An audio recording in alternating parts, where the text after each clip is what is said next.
Hello friend, good evening. કેમ છો બધા? આજે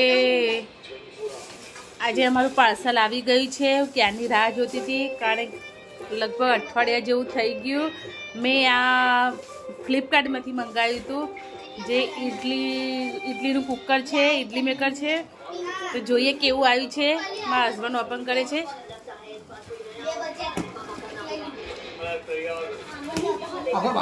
કેનું વાગશે બેટું?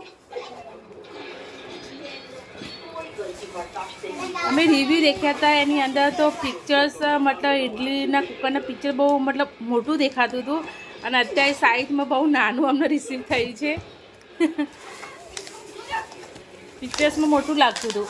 રિયલમાં હવે જોઈએ કેવું લાગે છે. અમારે આવ્યું છે, કેવું આવ્યું છે. નીચે મૂકી દો.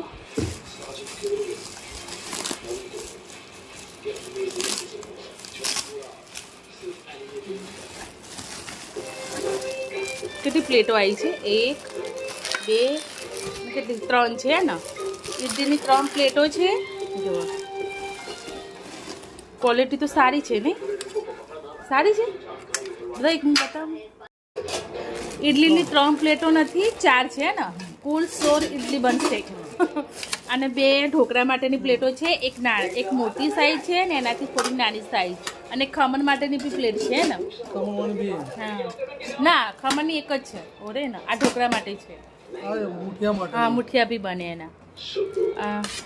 સારી છે, ક્વોલિટી બી સારી છે. એટલી બધી બી સારી નથી, મતલબ ઠીક છે, ચાલો. પણ નાની સાઈઝ છે થોડી, પણ ચાલશે. પણ કિંમત વધારે આપી દીધી છે. આ કેટલામાં પડ્યું આપણને? હા, 1200 રૂપિયામાં પડ્યું. અમારે 1200 રૂપિયાનું. એટલે પૈસા થોડા વધુ છે એવું લાગે છે અમને, પણ વાંધો નહીં. ચલો, અમારી બહાર ખાસ જરૂર હતી આની, કારણ કે ઓલરેડી પહેલાં મારે પડ્યું જૂનું છે, ખાલી ઇડલીનું છે. એના અંદર તો કેટલા કમસે કમ એને 8-9 વર્ષ થઈ ગયા. બહુ જૂનું થઈ ગયું છે. તો અત્યારે મતલબ નથી, આમ બહુ જૂનું થઈ ગયું છે ને, તો નથી બનતી ઇડલી. અમુક પણ અંદર પાણી ભરાઈ રહે છે ને એ બધી પ્રોબ્લેમ ઊભી થાય છે. એટલા માટે અમે પછી આ નવું જ લઈ લીધું. સારું છે, કંઈ વાંધો નહીં, મને તો ગમી ગઈ છે. અને 1200માં પડ્યું અમને. બાય.